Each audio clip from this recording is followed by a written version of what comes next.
again! It's over! He's done it again! Unbelievable! Oh, straight into the roof of the net. Nice one. Struck down the middle. So a good performance from both teams here. Hi, you're watching Firstpost. I am Gursshheen Gahllen. Let's get started.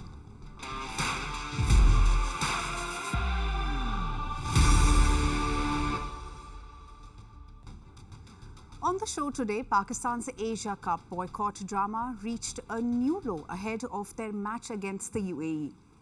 The team refused to leave their hotel, hiding behind the Handshake row. The game was delayed by an hour, and when they finally played, they scrapped past the UAE far from convincing. Despite this reality check, the PCB, their media, and even former cricketers aren't stopping. They are pushing baseless claims, making outrageous allegations and giving bizarre statements, only embarrassing their nation further on the world stage. Next up, America's tennis star Taylor Townsend finds herself in a storm. Her comments about China, its food and its people have landed her in hot water. Once celebrated for fighting racism at the US Open, she now stands accused of being racist herself. Has the victim turned into the villain? All that and more, but first the headlines on Sports 360. Starting with football in the Champions League, Liverpool edged past Atletico Madrid in stoppage time to earn 3 points. The Premier League champions beat the Spanish side 3-2. Liverpool gave away their 2-0 lead.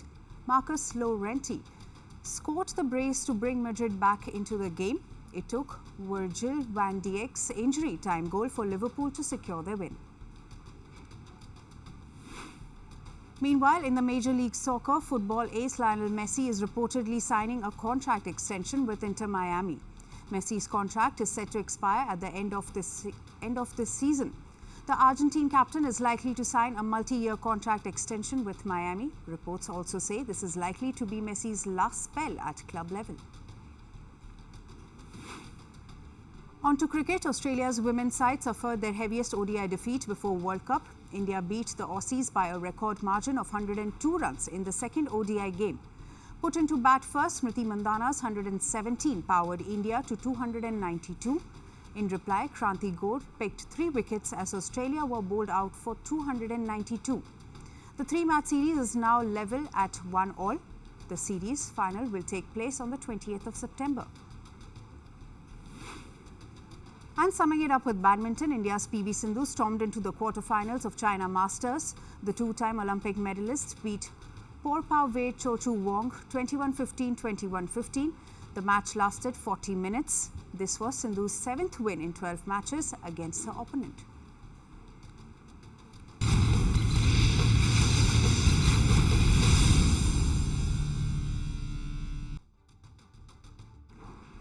It was a day of almosts for Pakistan. They almost boycotted the Asia Cup. They almost faced a penalty. And they almost lost to the UAE. But one thing they did with complete commitment, embarrassed themselves once again on the global stage. And what is worse, even after the drama, neither their media nor their ex-cricketers are backing down. Instead of humility, they continue with pity games and baseless accusations. Pakistan's boycott threats hit a peak yesterday. The PCB refused to leave their hotel before the UAE clash. For once, it actually seemed like they might go through with it. But in true Pakistani fashion, they took a U-turn. Turned up to play, delivered the game by over an hour, and in the process, troubled the organisers, the fans, and the opposition, all for attention. So what forced this U-turn? Was it the backlash from their own fans? बात हमें अपनी performance ground में दिखानी चाहिए जो हम बिल्कुल नहीं दिखा रहे हैं बॉयकॉट नहीं करना चाहिए बट प्ले करना चाहिए The best revenge is you have to win. You have to win and show the world that we are cricket supporter and we are loving nature, cricket loving nature. So I must say that Pakistan have to play. Or was it the financial blow waiting for them? Reports say pulling out would have cost Pakistan $16 million. But clearly, pride was not worth that much for Pakistan. So yes, Pakistan played, But did they actually compete on paper? The scoreboard shows Pakistan beating the UAE by 41 runs. But the reality? They were pushed to the brink. Had it not been for Shaheen Afridi's late brilliance, Pakistan could have lost. And remember, this is the same UAE side India crushed in just 5 overs. That is the Gulf and quality. So while India dominates, Pakistan struggles against minnows. And then came the excuses. Once Pakistan walked onto the field, they needed a face-saving narrative. And it came from the ACC chief and PCB chairman Mohsin Naqvi. कुछ थोड़ी देर पहले match referee ने हमारे team manager, team captain और head coach से माजरत की है और उन्होंने ये भी कहा है कि ऐसा वाक़या नहीं होना चाहिए था. मुझे उम्मीद है कि आइंदा अब हम क्रिकेट पे फोकस करेंगे, इस सियासत पे नहीं. हमारा टाइम क्रिकेट पे लगना चाहिए, इस सियासत पे नहीं. Sounds noble, right? Except it's pure politics from Naqvi himself. Naqvi claims match referee Andy Pycroft apologized for the handshake row. A row that started when India, led by Suryakumar Yadav, refused to shake hands after the Pahalgam terror attack. Pakistan blamed Pycroft, filed a complaint with the ICC, but ICC cleared him, rejected the protest outright. So now, Pakistan is doing what it does best, twisting the narrative, claiming Pycroft, quote-unquote, apologized. Not just to them, but their media outlets too.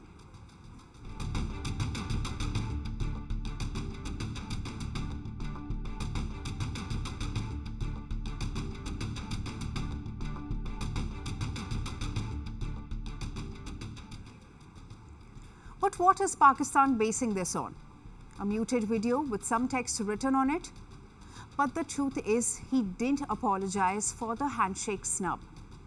Reports claim he only apologized for miscommunication. But Pakistan, as always, spins it differently to justify their pity games. And if that wasn't enough, their former cricketers also joined in. Ramiz Raja accused Pycroft of favouring India. I've always seen that Andy Pycroft is the favourite for Team India. I think he's a permanent fixer over there when it comes to the Indian team. He has officiated in 90 Indian games.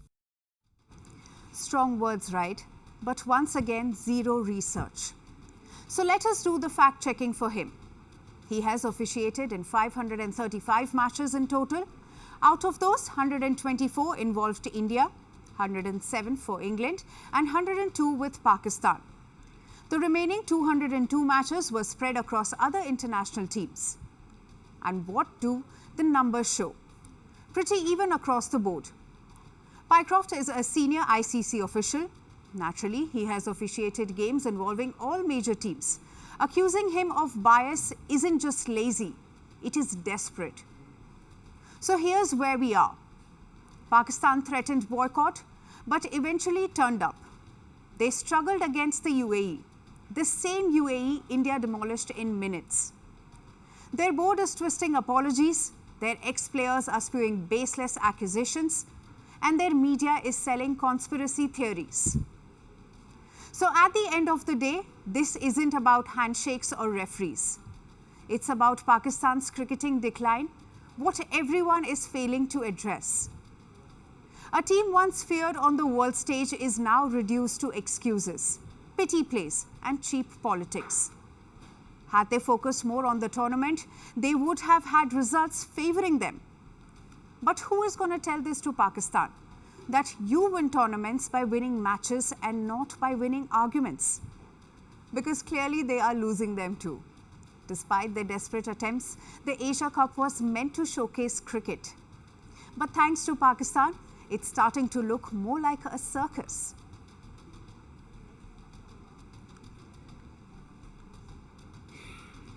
America's tennis star Taylor Townsend has landed herself in the middle of a firestorm. Her comments about China, its food and its people have sparked massive outrage. So now she stands accused of racism. A shocking turnaround because not too long ago at the US Open, Townsend was praised as a fighter against racism. The big question is, has the racism victim turned into a racist herself? Townsend is currently competing at the Billie Jean King Cup in Shenzhen. But instead of headlines about her tennis, she is grabbing attention for one controversial social media post. The 29-year-old mocked the food served in China, not privately to organizers, not politely to the chef, but publicly for the entire world to see. What the hell? Turtle and bullfrog is wild. These people are literally killing frogs, bullfrogs. Aren't those the ones that give warts and boils and stuff? And what followed was explosive. The hashtag American tennis player publicly insults Chinese food went viral on Chinese social media platform. It shot to the top trending topic list in a matter of hours. Chinese fans accused her of arrogance, of racism, of disrespecting the culture. And suddenly, Townsend was branded a racist herself.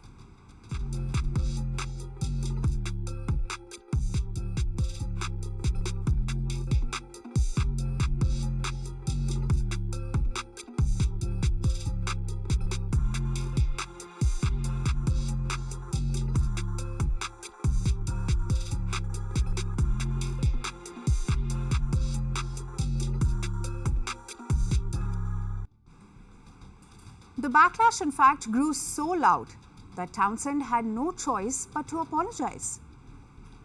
I wanted to apologize sincerely from the bottom of my heart. I have nothing but the most amazing experience and time here. There is no excuse. I will be better.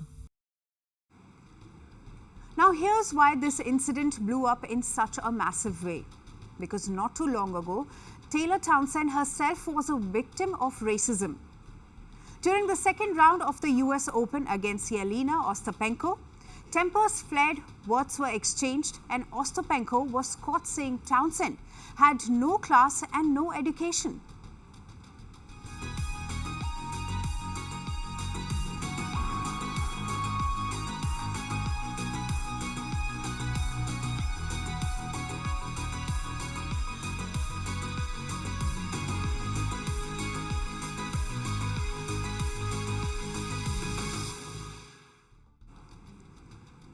The remarks directed at a person of color immediately sparked a racism row.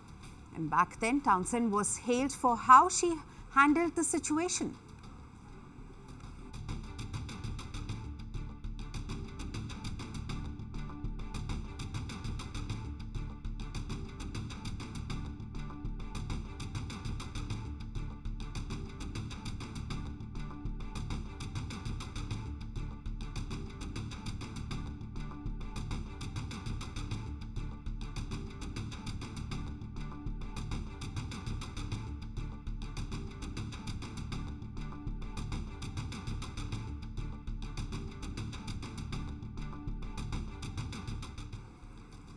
Even Ostapenko was forced to apologize after the incident blew up. And through all of that, Townsend emerged with dignity, talking about how she represents her community on the world stage. She was seen as someone who fought back with grace.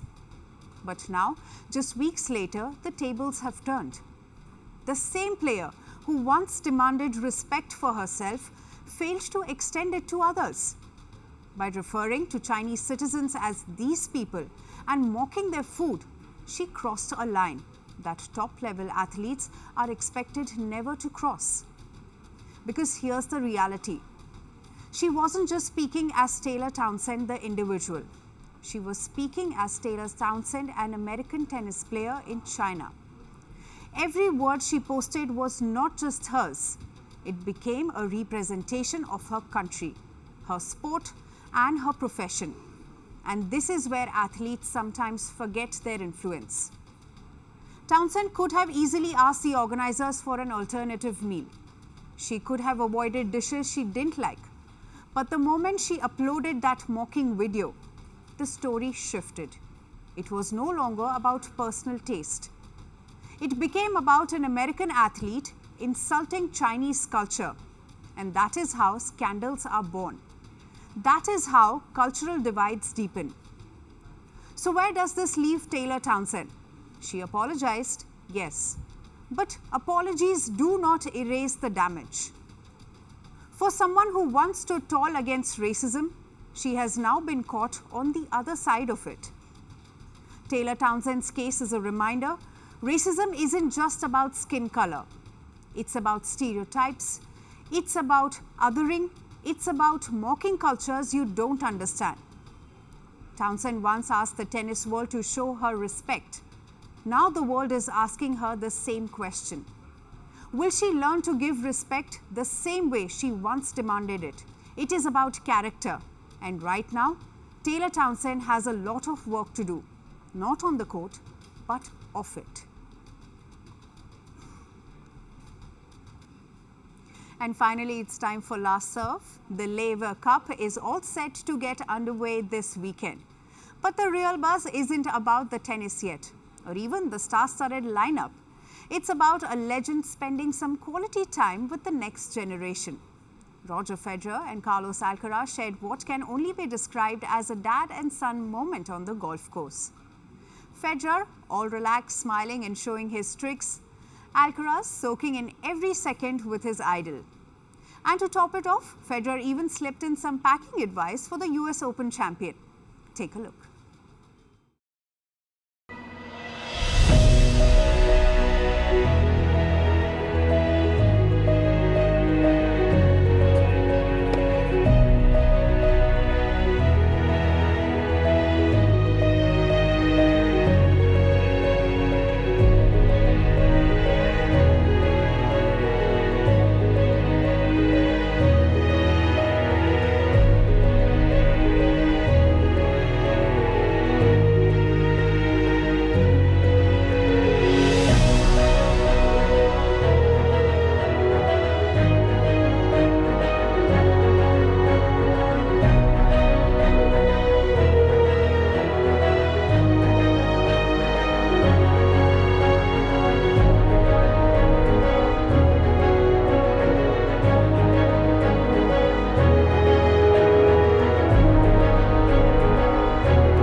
That's all for today. Thank you for joining us. I am Gursshheen Gahllen and we'll see you right back here tomorrow.